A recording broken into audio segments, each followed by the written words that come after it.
دھرنا ختم ہوا اور آخری دن آپ کو سٹیج کے اوپر پاکستان مسلم لیگ کیو کی طرف سے ماروی میمن اور پاکستان مسلم لیگ نون کی طرف سے جاوید ہاشمی اپنی ذاتی کیپیسٹی کے اندر سٹیج کے اوپر نظر آئے۔ دیکھنا یہ ہے کہ پاکستان تحریک انصاف ان تمام لیڈران کو جو اپنی اپنی پارٹی کی قیادت سے کسی نہ کسی وجہ سے خائف ہیں یا نالائیں ہیں یا ان کو اپنی پارٹیز کے اندر بولنے کی اجازت نہیں ملتی، اپنی طرف مائل کر پائیں گے یا نہیں، یہ ایک علیحدہ معاملہ ہے۔ لیکن پاکستان تحریک انصاف آخری دن سٹیج کے اوپر اتنی اکیلی نظر نہیں آئی جتنی پہلے دن تھی۔ 2 دن کی ایکٹیویٹی ناظرین ختم ہوئی۔ اس دن ہم نے کیا پایا کیا کھویا، اس کا تجزیہ تو پاکستان تحریک انصاف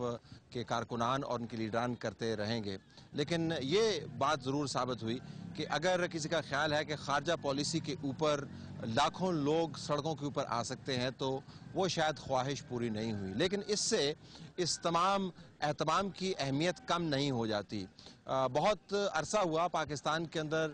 یہ ایشوز جو تھے، جس کے اندر ڈرون کے حملوں کا ایشو ہے یا امریکہ کا بڑھتا ہوا پاکستان میں انفلوئنس ہے، جس کا ایک شاخسانہ ہم نے ریمنڈ ڈیوس کیس کی صورت میں دیکھا، وہ کسی نہ کسی سیاسی باپ کی تلاش میں تھے۔ یہ چھوٹے چھوٹے بچے جو عوام کے لیے بڑے اہم تھے، سیاسی طور پر اونرشپ نہیں رکھتے تھے۔ پاکستان تحریک انصاف اور دوسرے گروپس نے کوشش کی ہے کہ پولیٹیکل اونرشپ کے ساتھ ان کو وہ فادرہڈ مہیا کیا جائے جس کی عوام کو تلاش ہے۔ اس سے یقیناً پاکستان تحریک انصاف ان کے ساتھ جتنی سیاسی جماعتیں ہیں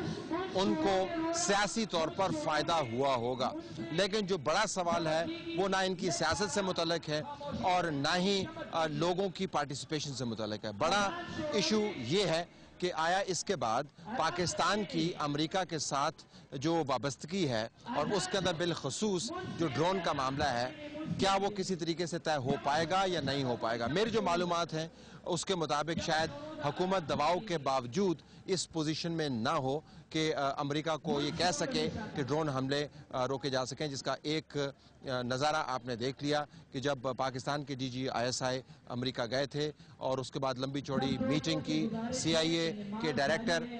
لیون پینیٹا کے ساتھ، لیکن ان کے واپسی کے ساتھ ہی پاکستان کے اندر ڈرون حملہ ہوا اور پھر ڈرون حملے مزید ہوتے رہے۔ تو اگر بات چیت کے ذریعے اور درخواست کے ذریعے یا انگیجمنٹ کے ذریعے یا غصے کے اظہار کے ذریعے ڈرون حملے ختم ہو سکتے تو شاید ہو جاتے، لیکن نہیں ہوئے۔ پاکستان کی اسٹیبلشمنٹ کے لیے بھی بہت بڑا چیلنج ہے۔ اگر اس قسم کے ایشوز سامنے آتے رہے تو شاید ان کے لیے بہت مشکل ہو کہ وہ بھی اپنی پالیسی کو مکمل طور پر اسی بنیادوں کے اوپر قائم رکھیں جن بنیادوں کے اوپر ابھی تک وہ چلتی رہی ہے۔ ان کے لیے سب سے بڑا چیلنج یہ ہے کہ کس طریقے سے وہ محرکات جس کی وجہ سے دنیا بھر میں یہ خیال کیا جاتا ہے کہ ڈرون حملے ضروری ہیں، امریکہ میں بالخصوص، ان محرکات کو ختم کریں۔ آیا پاکستان کی اسٹیبلشمنٹ، پاکستان کی آرمی وزیرستان کے علاقے میں، نارتھ وزیرستان میں بالخصوص کوئی ایسا ملٹری آپریشن کرے گی جس کے ذریعے وہ محرکات ختم ہو سکیں جو ظاہراً ڈرونز کی وجہ بن رہے ہیں یا نہیں؟ یہ ایک بہت بڑا چیلنج ہے۔ آنے والے دنوں میں دیکھنا ہوگا کہ پاکستان کی اسٹیبلشمنٹ کی طرف سے کیا ری ایکشن آتا ہے۔ یہ اس قسم کا ایشو ہے جس سے مرکزی پارٹی بھی شاید اب خود کو جدا نہ رکھ سکے۔ پاکستان مسلم لیگ نون کا خیال ہے کہ انہوں نے قومی غیرت اور قومی حمیت کا جھنڈا اٹھایا ہوا ہے اور وہ پاکستان کے انٹرسٹ کو بہت بہتر طریقے سے آرٹیکولیٹ کر سکتے ہیں۔ اب دیکھنا یہ ہے کہ PMLN کی طرف سے کس قسم کا رد عمل آتا ہے اور وہ انیشیٹو جو ایک چھوٹی جماعت نے لیا جس کی پارلیمان کے اندر کوئی خاص پریزنس نہیں ہے بلکہ نہ ہونے کے برابر ہے کیونکہ آخری الیکشن انہوں نے بائیکاٹ کیا،